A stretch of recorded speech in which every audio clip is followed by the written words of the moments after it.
Hi there, Kristin Cooper, your certified mortgage planning specialist. I'm super excited to be here with you today and go over some information so that you can have some education and guidance around homeownership.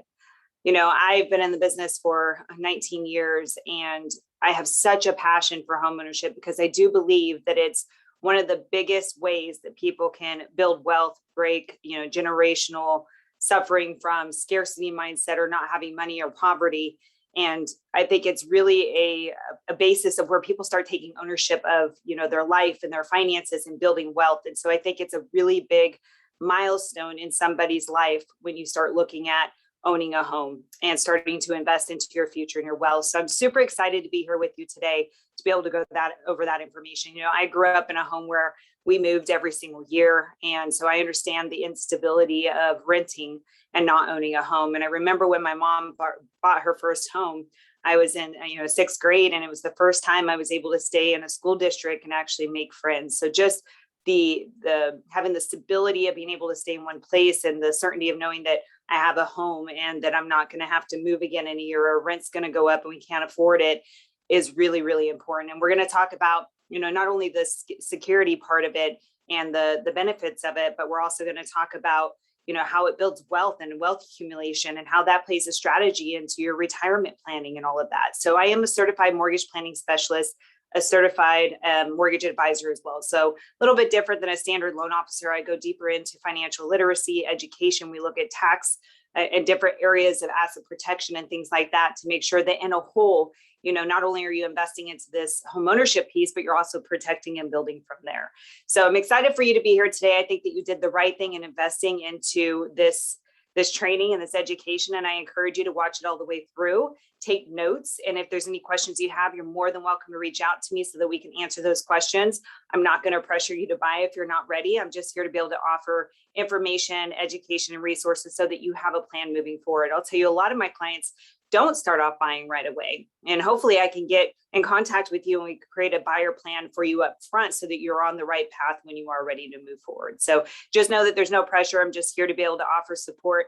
When you've been in the business as long as I have, you have to find another way to stay connected to it. And over time, my coaching side of me as a certified coach really wants to be able to provide value and give back. So thank you for being here to go over this information and taking ownership of your life moving forward. It's going to be such an important part of your future. So we're going to talk about many different things today, and we're going to be going over a lot of information because I want to make sure that you have all the information that you need. So we're going to start with what is financing? What different type of loan programs are there? And so we're going to start with conventional financing, and we're going to talk about different financing. As you can see here, we have many different financing options that we can go through. And so really just having a high level of what those are. And then I can give you some additional information and feedback if you want deeper understanding. But conventional financing is really just kind of financing that is private investors, which are like your big investors like Freddie Mac or Fannie Mae. And so those investors are the ones that buy, if you will, these bundles of mortgages, which are considered conventional financing. So it means that the guidelines, in order for you to fit in that box of conventional financing, you have to meet those guidelines. Typically requires a higher credit score, depending on if you're a first-time home buyer or not, may have lower or higher down payment options than government finance options, which we'll talk about as well. It doesn't allow for as lenient credit history as government insured loans do, but it is considered more of a preferred type financing. If you're putting in an offer and you have a seller and a listing agent looking at your offers, they know that a conventional loan in their eyes is a more solid type loan because it's stricter requirements. So if you meet those requirements, most likely you're not going to have really any issues is what they're thinking. Then you have what's called FHA financing, which is really just government insured financing. So this allows for more flexibility. The government stepped in and said, we need to be able to have more flexible options to allow homeowners to buy and to be able to take part of the homeownership journey. And so government insured loans such as FHA will allow for lower credit scores, lower down payment, and things of those nature. So you have different boxes that you can fit in depending on your requirements. VA is for military. If you have a military entitlement, then it's special financing that can allow as low as 0% down. and has more flexibility and has some benefits such as no mortgage insurance and things like that. So if you have military benefits, military certified, so we can look at your VA benefits as well. USDA is for real property. So it's very specific, and the property has to be identified within USDA property limits, but it does allow for 0% down. So that's an option we can look at if you're in rural property. We do have down payment assistance options. So if you're like, I want to buy, I just don't have the funds to be able to do it, you're in luck. We have a lot of down payment assistance options that we can look and see if you qualify for that would require little to nothing out of pocket, depending on the type of market that we're in, whether it's a buyer's or seller's market. So we do have those great options that you may qualify for, and you don't have to be a first-time home buyer in order to qualify for down payment assistance either. Jumbo financing is higher loan limits. So if you don't fit in the traditional loan limits that somebody would buy in, and you're in a higher price point, meaning a higher loan amount and purchase price, then we do have special programs for those as well. Those are separate type of investors from any of these. So they have their own requirements that are more restrictive, but we have many jumbo financing options that are super flexible as well.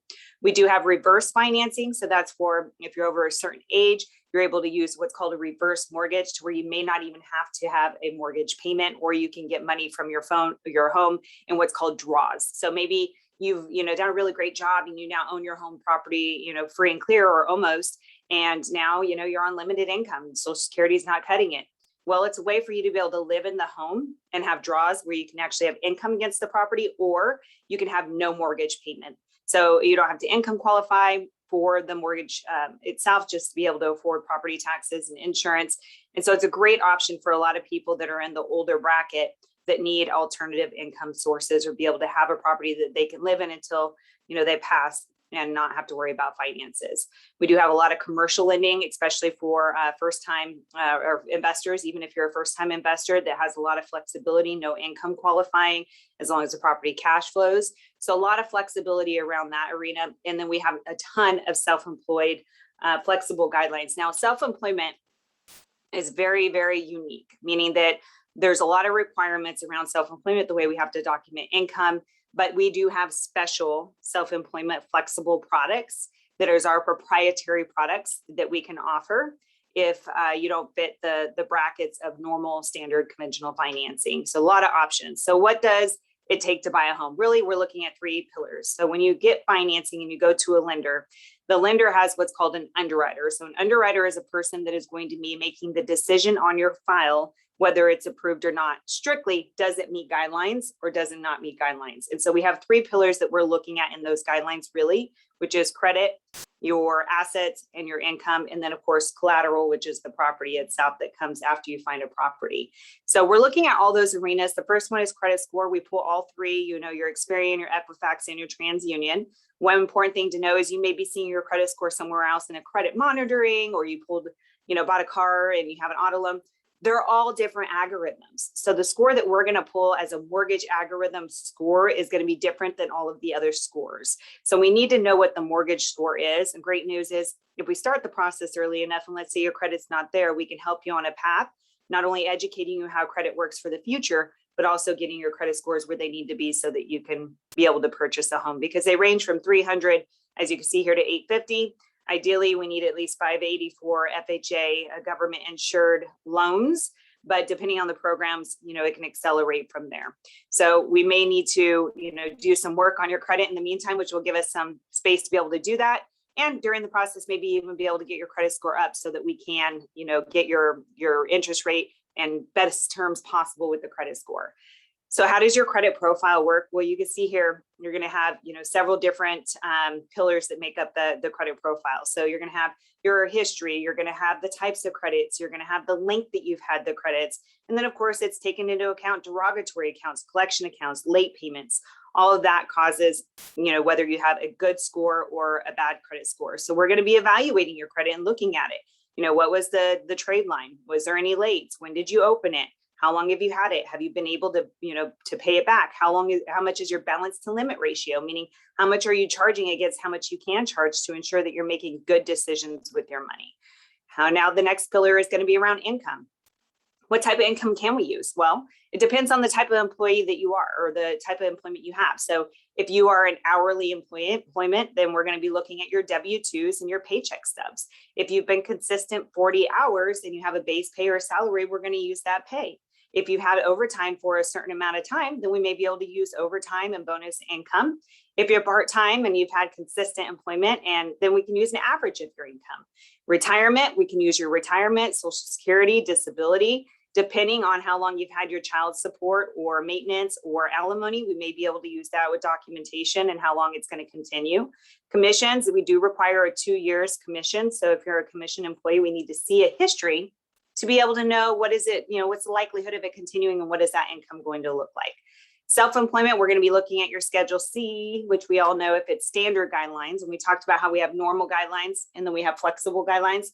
If we're looking at your standard guidelines, then you're going to be looking at 2 years of your Schedule E on your tax returns, looking at your net income. We can add back depreciation, amortization, some other things that are in there. And that's what we're using. We're not going to be using your gross before expenses unless we use a flexible product that we have. So if it doesn't work on our standard, we can look at the flexible, which may allow for just a profit and loss, 1099s, bank statements. And so we have a lot of flexibility around that where we don't even need the tax returns in those scenarios. So a lot of different options that we can look at for income. Some of the sources that we can't use cash income, gamblings, unless you have a 2-year history, maybe you're a professional gambler where we can show that it's consistent, may be able to use that.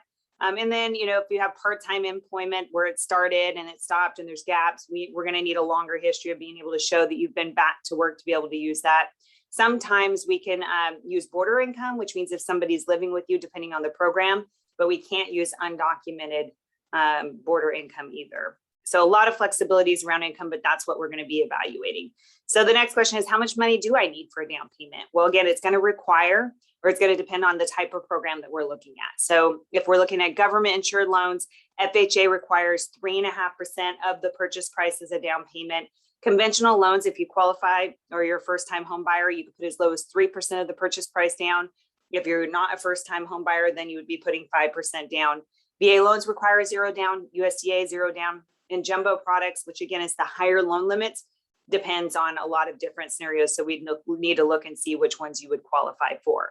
So where can the down payment come from? What are the sources that you can use as far as assets? And this is really important because a lot of people have $30,000 in mattress money and we can't document it, can't use the mattress money most of the time, 99% of the time. So we have to be creative in the way that we're able to use that funds, or have to wait a couple months where you put the money in your account so that it is sourceable. We have IRS tax refunds, which is a great way for you to reinvest the money that you got from the IRS. Checking, savings, stocks, bonds, annuities that are in your name, 401k or retirement accounts that you can pull from, life insurance policies that maybe you've overfunded, we can pull from, gift from relatives or government places. Now, depending on the program, it may allow for, it may allow for friends that you have a close relationship, we could document, but typically it's going to be family, relatives. Proof of sale. So you sold a car and we can show proof and the chain of you selling it and the DMV and printout and all of that, then we can use that to be able to use towards a down payment. Sometimes we can use cash, but it's going to be a case-by-case scenario. But again, we have down payment assistance programs that you may qualify for that may not require very much out of pocket. So different type of ones, we have ones that are grants and we have ones that are loans. So grants means money you don't have to pay back. Sometimes it requires that you're in it for 3 or 5 years and then it's forgivable, meaning you don't have to pay it back. Or they're loans that you have to pay back whenever you sell or refinance the home, but you have no monthly payment on them. So during the entire time that you have this loan or that you're in it, no monthly payment, just when you sell or refinance, those have to be paid off. And depending on the program, they may have a small, simple interest that's added to it or no interest depending on the program. So a lot of different options. My goal as a mortgage planner is to go through and look at those options and figure out what's going to be most cost effective for you. Different programs have different interest rates, different amount that they're going to gift you. And so we're going to look at a side-by-side comparisons based on where you're at to figure out what is it that you qualify for. So this kind of just is a brief overview. It just shows you a standard conventional loan. If you're putting 3% down at $300,000, it's going to require about $22,000 out of pocket. However, if you use down payment assistance, as you can see, the My Home Second is a loan and the Zip Third is a loan that can be used towards your down payment and closing costs. So that would be applied towards it in loans that you would pay back later. So it puts you in a position to where you can come out of pocket with, very little, and definitely less than what you would be putting in a standard loan. This is a grant program, or this is the grant program. So this is another one where it just kind of shows you side by side the requirement, but then also how much money you would be getting, out of the down payment assistance. So the next step is choosing the right team advisors. I cannot stress this enough. Not all of us loan advisors are created equal. So as I had said, you have, loan officers, and I was, one of those loan officers 19 years ago that was new in the business and had to learn and get experience as well. So we all have to go through that, but you really want to make sure that you're working with somebody that understands the market. It can cost you a lot of money if you don't.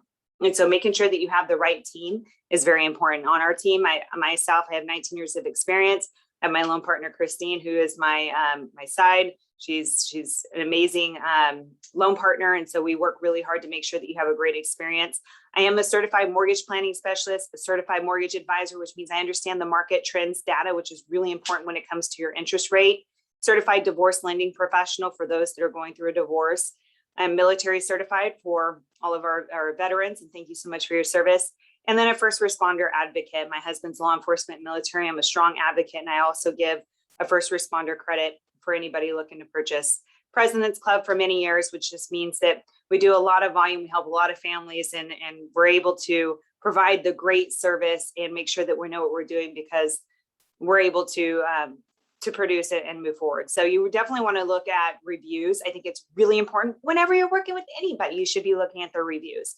How well have they worked with other people? And so you can go and you could just, search Kristin Cooper and you could find me out there. You're going to see tons of education videos and reviews that are out there so that you can see from everybody else the way that our team works. And I encourage you to do that with whoever you're working with. We're really, really adamant on making sure that we, deliver on our promises, which is communication, client care, and making sure that not only does it close on time, but you have a great experience, that you don't hear something up front and then all of a sudden at last minute you're signing in, you're stuck because you're signing in, things change.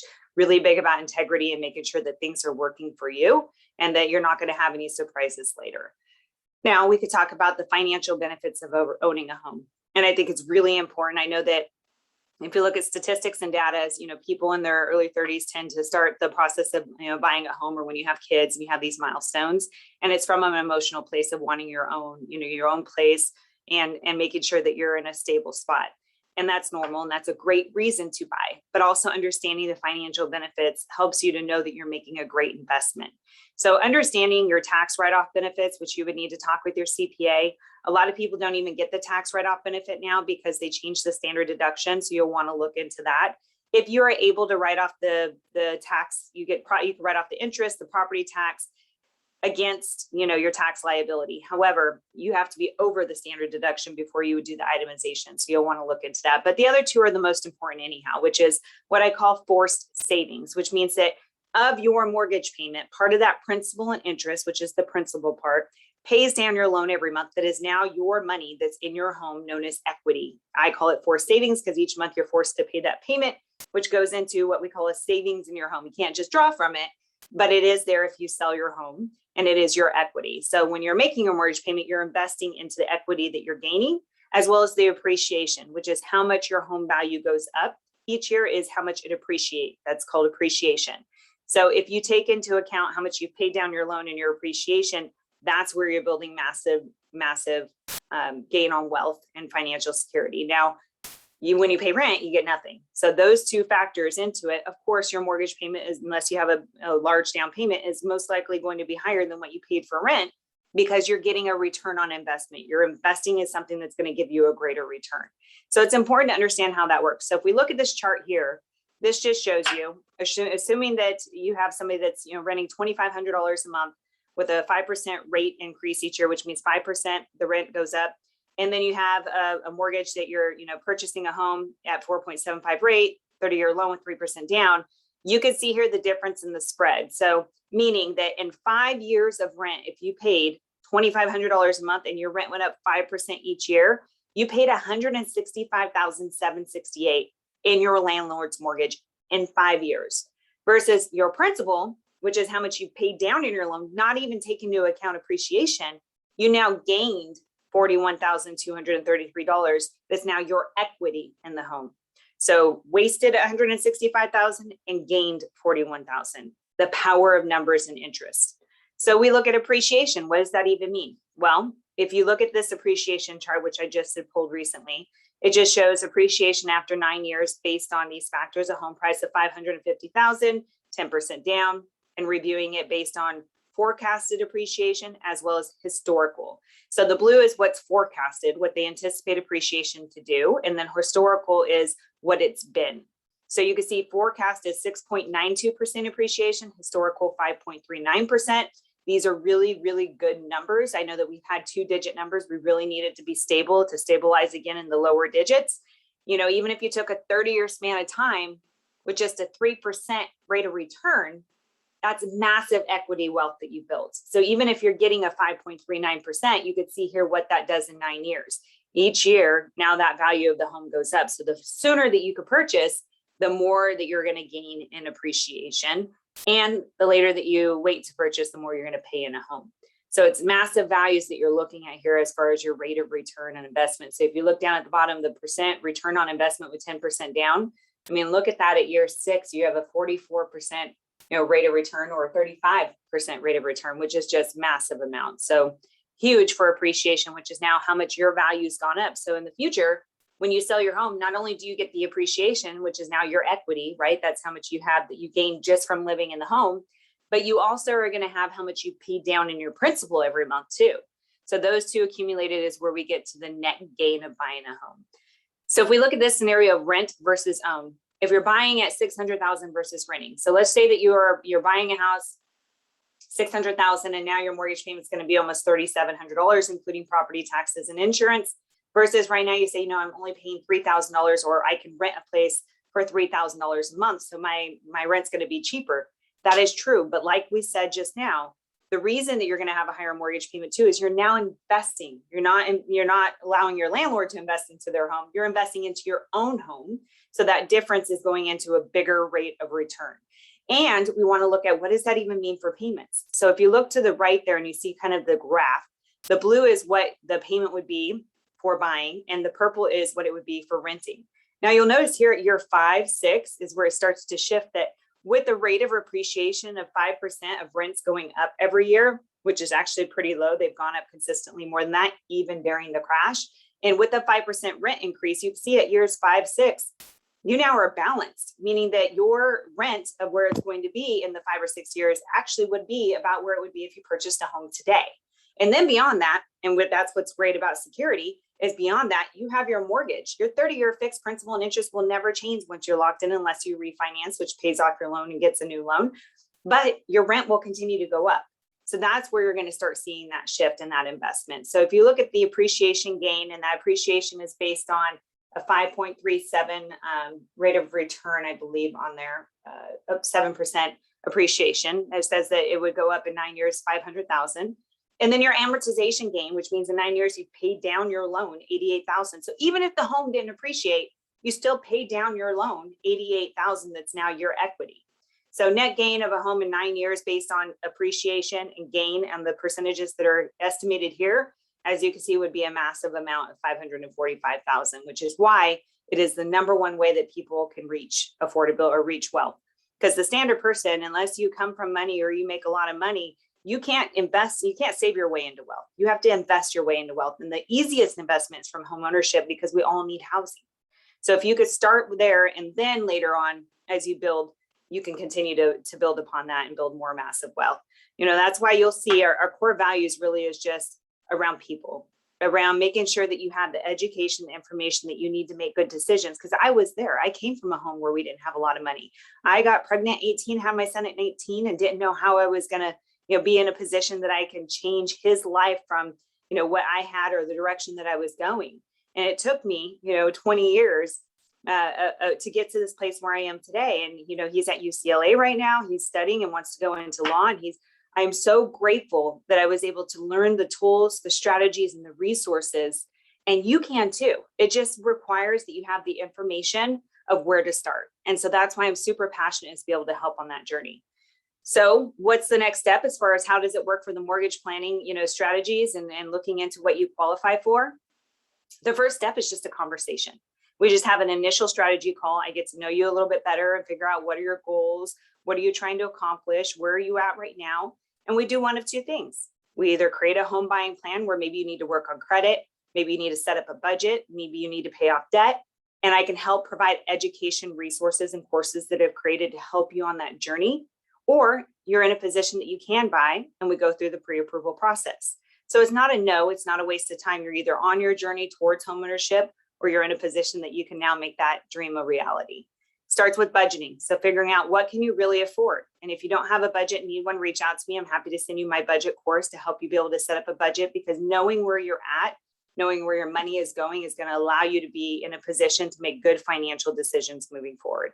Once you've identified your budget of what you can afford and what you're comfortable with, then we do the pre-approval. So you let me know this is kind of where our comfort level is. And then based on that and all the other parameters, I figure out what are the best mortgage strategies for you. We jump on a mortgage consultation. I'll provide additional education and resources about the process, lending, and all of that. On our mortgage planning strategy call, we're going to go over all the wealth strategies. We're going to go over your mortgage options. We're going to go over what it entails, the process. At the end of the call, you're going to have all the resources and information you need to confidently walk into a home and feel good about putting in an offer if you want to put an offer on that home and knowing what that's going to look like. So you're going to go in and start shopping for a home with your real estate agent. If you don't have one, reach out to me. It's really important that you're working with a solid team so that we can ensure that you have a smooth closing. So I have my preferred agents that I work with that I would be happy to connect you with to make sure you have that great experience. I can commit to my experience being great unless we're working as a team with one of my real estate agent partners. Then I can commit that we will both on our both sides be able to provide a good process and smooth process with no issues. So it's really important to work with a solid team. Once you have an offer, you put in an offer, the offer is accepted. At that point, you come back to me and then we discuss your actual mortgage options for that specific property. And then we have our process depending on the contract where we close in 30 days. But don't need to stress. We make sure that everything closes on time. Your updated communication is really important. So it's really a simple process if you have the right team. Now, mortgage budgeting or budgeting, which we discussed as part of the mortgage planning. So you want to know, what am I budgeting for? So when I ask, what is it that you've budgeted for your mortgage? What does that include? Well, it's going to include your principal, which is how much you're paying down of your loan every month, your interest, which is how much you pay the lender for borrowing the money, property taxes that are required when you own a home, as well as insurances such as homeowners hazard fire insurance or mortgage insurance. So that would be your total payment that you would pay to a lender. Unless you're putting, more down, then you could choose to maybe pay your taxes and insurance separate. But let's just say you pay one payment to us, the lender, and then we're going to pay your taxes and insurance when they're due. So your total payment is what you need to be budgeting for. So you want to set up your budget. And again, reach out to me if you don't have a budget and would like my course. I'm happy to give that over to you so that you can make sure that you're preparing yourself for success. We're going to ask for a ton of different documentation to make sure that you're well qualified within the limits. We want to make sure that you're qualified up front before you look at home so that you don't have any stress later. So it's a lot of documentation and it's required because there's so many things that have happened. You have, 2004, 2006, everything that happened with greed. People were doing, no doc loans, they just were pushing financing through. And then we had, of course, the crash. And every time there's something that happens, they put more guideline regulations in place to secure the economy and make sure that it doesn't happen again. So even though we're asking for a lot of documentation, it's to make sure that you're properly qualified so you don't have any stress later, as well as lose money. We don't want you losing inspections and deposits. And that's why it's important that you're working with someone that knows what they're doing and a good team. Because as you can see here, there's 83 different ways that I've come up with that you can hit turbulence, issues along the way. So making sure you have the right team in your court, that you don't have to worry about any of that because we're already handling it, is super important. So if you're going to be looking towards purchasing, do's and don'ts, don't open up any new cards or close any cards unless you speak with a mortgage planner. Don't change employment income. Definitely don't go from W-2 to self-employed, and don't go from full-time to part-time if you're looking to buy soon, because those can be issues that you're going to delay. Don't co-sign for anybody. Anything that's around your credit, your assets, and your income, you want to make sure to reach out to a mortgage planner so that we can go over that information. On our mortgage planning strategy, as you can see here, this is what it's going to look like. We're going to break down all the options, figure out what makes sense. You may be like, hey, we're saving because we want a big down payment, and that may not make the most sense. We're going to look at 3% down, 5% down, 10% down. Maybe we do 3% down and you pay off your debt so that you can afford a higher mortgage payment. So that way you're in a comfortable spot. So in the mortgage planning strategy session, we're going to be able to figure out what's the best mortgage option for you. It's all about mortgage strategy. It's not even really about rate. It's about what's going to be the best strategy to save you money and get the best return on investment. So once you're in a position that you put in an offer, offer is accepted, that's when we can actually lock in your interest rate. Your interest rate, which is your mortgage interest rate, is not guaranteed until you have a property because your property is locked in. So again, it's really important that you're working with a mortgage advisor that understands how to read the market, the trends, and the data to make sure you understand this and understand the direction that we're going. So this is what it looks like for mortgage interest rates. So mortgage interest rates, really, we're looking at mortgage-backed securities and treasury bonds and how they interact, risk of investors and where they're shifting money directly impacts what's happening with mortgage rates. This is just showing you from January to today in March, and it's showing you a trend of what happened. If you are at the top part of the chart, interest rates were better, meaning lower interest rates. If you're at the bottom part of the chart, that means it's higher interest rates, meaning where interest rates became higher. Green means that day it was better interest rates. Red means that they were worse interest rates. So we're tracking every single day, but we have what's called ceilings and floors that we need to navigate to figure out what are we doing and where are we going. And what's really important with that is that interest rates right now, everyone's worried about because there's, they've gone up a lot and they're continuing to go up, but working with a mortgage advisor that understands the market, there's huge opportunity buying in this market. And so being able to work with someone that understands how to navigate that and put you in the best mortgage strategy so that you can purchase now and be in a better position later is super important. There's so many different factors that make up your rate. So everybody doesn't get the same rate. It's going to be, there's adjustments for everything depending on your specific scenario. So you may look online and see one rate and then see another rate. They're all different. Everybody has secondary market rates. So we're all looking at the secondary market to see what rates are, and that's where they're derived from. So the only difference really is going to be your specific factors and adjustments in the way that we structure it. Once you're in process, there's a huge, cycle of things that we have to go through and milestones that we have to accomplish. But again, on our mortgage planning strategy, we're going to go over this process. You're going to understand and know exactly what to expect. You'll have an update every week. So you don't need to stress about that. You're going to be guided through if you're on the right team.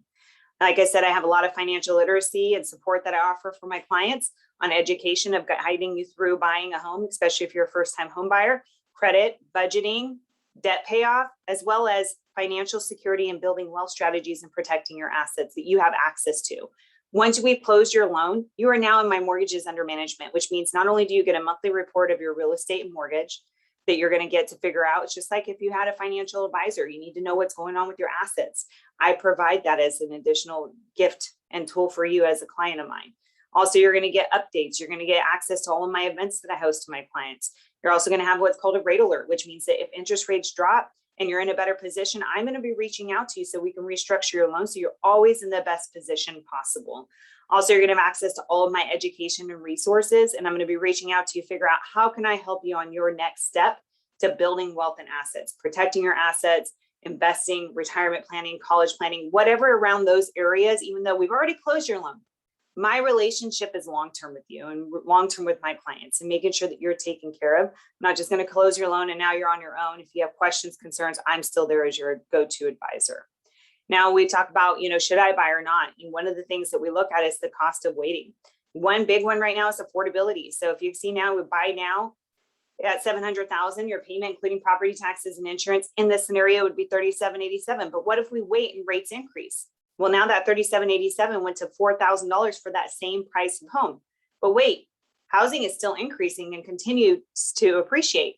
So now what if we end up waiting and the rate is higher and the price is now higher at $735,000? Let's say it just went up 5%, which is not that much. Well, now it's almost a $4,200 payment. But if you say, you know what, I want to wait and see if prices drop. I think that housing is going to stabilize or it's going to, correct and it's going to come down a little bit. Okay, well, let's say that $700,000 goes down to $665,000. So it has a negative 5% deduction, but rates still go up at 5.5%. Well, so you can see your payment's $3,800. So all the scenarios play out. It makes sense to buy right now versus waiting. It ends up costing you more by waiting, and affordability is less, meaning you're going to be able to afford less of a home by waiting. And then you look at the rent versus principal paid. So we already talked about, when you purchase a home, part of your payment is the principal that you pay down each month. And when you rent, it's just lost money. So in this scenario, it's assuming $2,500 a month in rent. Again, 5% increase year over year. You're going to have $165,000 that you wasted on your landlord's mortgage. And then if you look at how much you've paid down, if you buy right now, you now have gained, $46,000 in principal. So you now have more equity in the home than you would have had by renting. In 5 years, you would have 47,000 that you gained versus 165,000 that you lost. And then, of course, in all the scenarios where you wait, you end up getting less in equity that you pay down, or the principal that you pay down. And then you look at net worth. So this again is a rent increase of 5%, property appreciation just saying even 4%. So you can see that if you look at 15 years, if you paid rent, net cost is $647,000. And then if you buy now, you're looking at real estate value of 1.2 million. So if you take out that minus your loan balance, that's $880,000 in equity that you've earned. So in all of these scenarios, even if appreciation ends up being even less, as you can see, even if you just got the principal paying down your loan, it's a wealth strategy. It's a way that you're able to build towards retirement, because that's a whole nother segment that we don't really account for. Most people aren't properly preparing for retirement. So if you don't start early enough and get a house and start paying that down and have equity in there, you're going to be even more limited. So how do you apply for a pre-approval? KristinLoans.com, KristinLoans.com. I'll get notification, reach out to you, and we'll jump on a strategy call. If you want to just call and do a strategy call first to see if you want to start the process or figure out a home buyer plan, reach out to me. It's KristinLoans.com is my website, so you can get all my information on there. How much does it cost to get pre-approved? Nothing. There is nothing out of pocket. I spend my time with you to educate you so you can make a smart decision moving forward. Nothing out of pocket to you to get pre-approved. No charge for the credit report either that we pull and help you with navigating that if needed. Will your credit score go down if you pull your credit? That's a big question. It is a hard inquiry. However, if you're not pulling any other credits on any other type of algorithms, it shouldn't really impact your credit score. If anything, it's going to put us in a powerful position to be able to improve your score, which is going to be helpful. Takes, depending on your situation, I can have a pre-approval done within 24 hours and sometimes a week if we need additional verifications. And it's good. It's always continual. So once you're pre-approved with me, we're just going to be reaching out to you, get updated documentation every couple months, and it's going to be a reoccurring pre-approval. So it's not hard. It's going to be a really simple process. We're not going to keep pulling your credit every time we need documentation. We're going to do it initially. And unless we agree that we need to re-pull it for some other reason, it's not going to impact you there. Can you use a cosigner? Yes. So we have many programs that we can look at. So let's say that you're like, I just started working, or I'm not, full time, but maybe you have a family member or somebody that's willing to go on it. Or maybe you just started working full time, but you were part time, but you still have variable hours.